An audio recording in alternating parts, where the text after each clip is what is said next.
오늘 제가 소개할 책은 칼 뉴포트의 Deep Work라는 책입니다. 제가 최근에 직장을 옮겼는데요. 잘 다니고 있던 병원에서 학교로 직장을 옮겼습니다. 병원은 원래 환자만 열심히 보면 되지만 학교는 환자 진료도 하고 또 연구도 해야 되고 논문도 써야 되고 학생이나 전공의도 가르쳐야 됩니다. 또 여러 가지 잡다한 행정 일도 있고요. 그래서 일이 너무 여러 가지 섞여 있다 보니까 좀 일을 다시 시작하는 느낌도 있고 한동안 학교에서 멀어져 있다가 다시 학교로 돌아오니까 일을 새로 시작하는 느낌도 있고 그러면서 또 논문도 써야 되고 그래서 이 짧은 시간 안에 어떻게 이 여러 가지 일들에 다시 다 익숙해질까 이 고민을 하던 와중에 갑자기 생각이 난 책이 Deep Work라는 책입니다.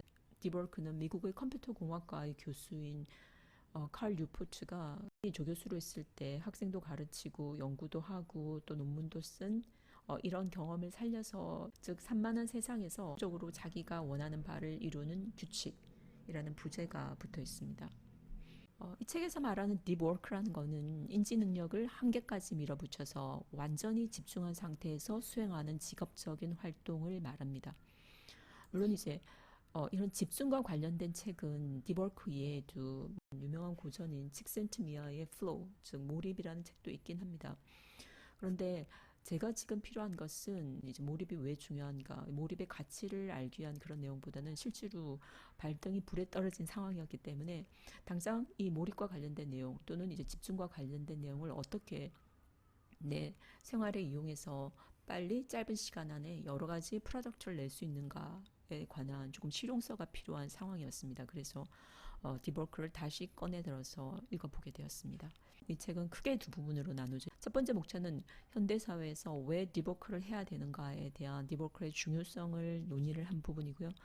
두 번째 장은 디버크를 실행하는 실질적인 네 가지 규칙에 대해서 설명을 해 놓았습니다.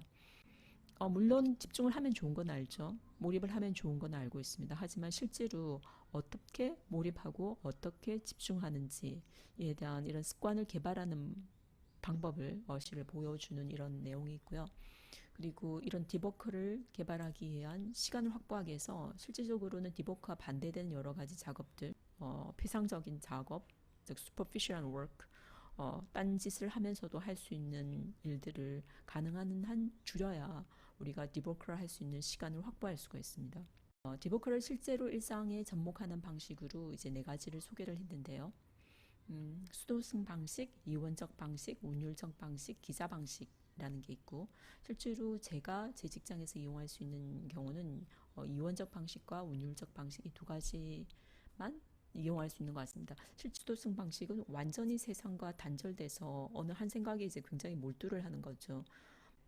예를 들어서 수학적인 난제를 푼다든지, 빌 게이츠가 생각의 주관을 갖는다든지, 제이케 롤링이 해리포터를 쓸 때 어떤 호텔을 빌려서 이제 글을 쓴 것, 이런 예들이 있겠죠. 운율적 방식은 우리가 일반적으로 많이 쓰는 방식입니다. 즉 하루에 특정한 시간을 정해놓고 굉장히 집중도가 높은 그 시간대에 이제 디버크를 하게 되죠. 말합니다. 예를 들어서 어떤 사람은 새벽이 될 수도 있고 어떤 사람은 이제 야간이 될 수도 있는데 60분이나 90분 일정한 시간을 확보를 해서 계속 그런 일을 하는 거죠. 저도 대부분의 경우는 일을 하는 경우에는 이제 운율적 방식을 따르고 있습니다. 그런데 이제 논문을 쓰는 경우는 이런 60분, 90분 정도의 시간으로는 충분하지 않습니다. 굉장히 사고를 깊이 해야 되기 때문에 이 경우는 이원적인 방식을 따르는데 이 이원적 방식이라는 거는 결국 이제 수도승 방식과 운율적 방식을 결합한 형태입니다.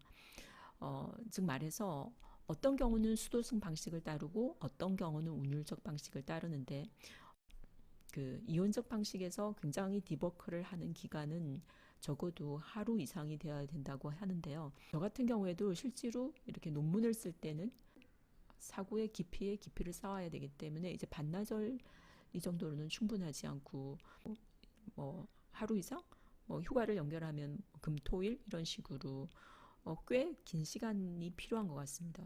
일반적인 직장에서 수도승 방식은 불가능한 것 같고 이원적 방식도 어려운 경우가 많은 것 같습니다.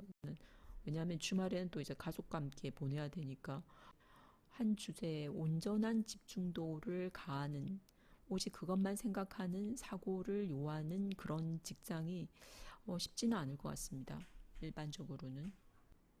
지금 제가 직장을 옮긴 지가 이제 3개월 정도 됐고, 어, 운이 좋게 한 편의 논문은 퍼블리시가 됐고, 이제 또 한 편은 지금 거의 막바지에 이르고 있어서 지금은 운율적 방식을 따르면서 이 책을 읽으면서 몇 가지 이제 도움이 됐던 팁들이 있었는데요. 그 중에 하나가 주의 잔류물이라는 개념입니다.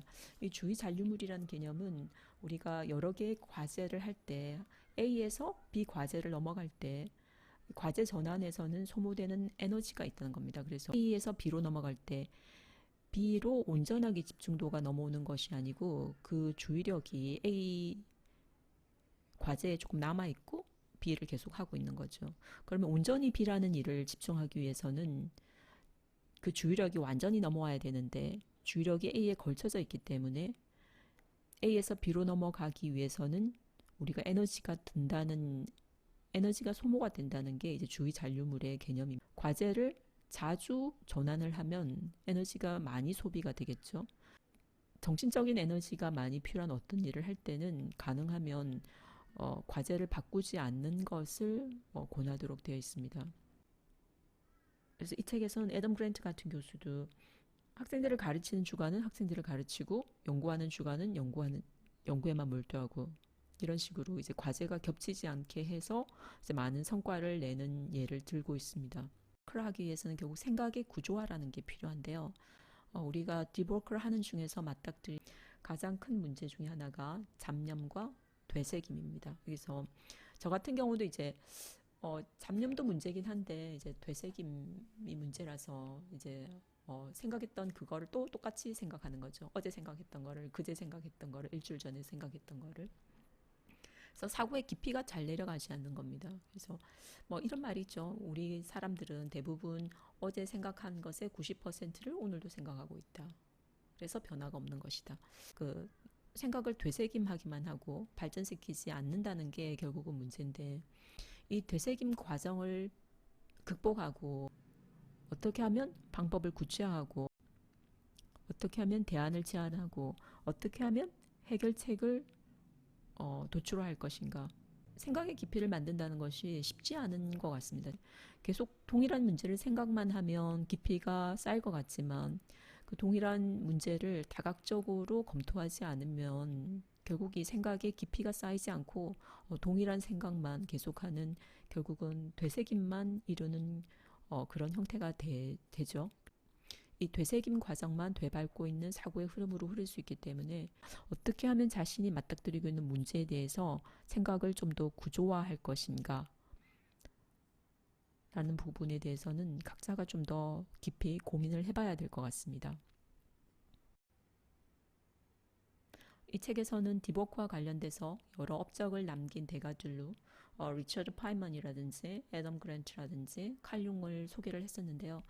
제가 특히 관심 있었던 거는 이제 칼 융이었습니다. 아마 리처드 파이먼이나 애덤 그랜트는 이제 순수한 학자였고 물론 이제 칼 융도 학자긴 하지만 본인이 이제 정신과 의사였고 뭐 환자를 보면서 생계도 꾸려야 되고 그러면서 이제 논문도 썼기 때문에 이 책에서 소개한 여러 가지 방식들에 따르면 이제 칼 융은 약간 이원적인 방식, 즉 수도승 방식과 운율적인 방식을 섞은 방식으로 디버크를 실행한 사람으로 이제 예를 들었었는데요.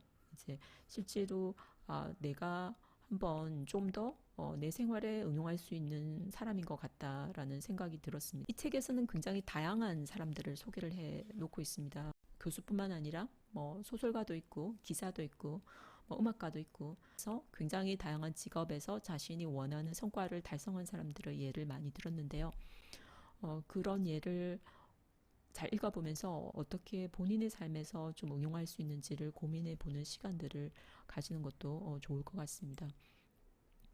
제가 칼 뉴포트의 디볼크를 읽은 지는 사실 몇 년 전에도 한번 읽었었는데요. 직장을 옮기면서 새로 맞닥뜨린 문제 때문에 이 책을 꺼내서 읽게 되었는데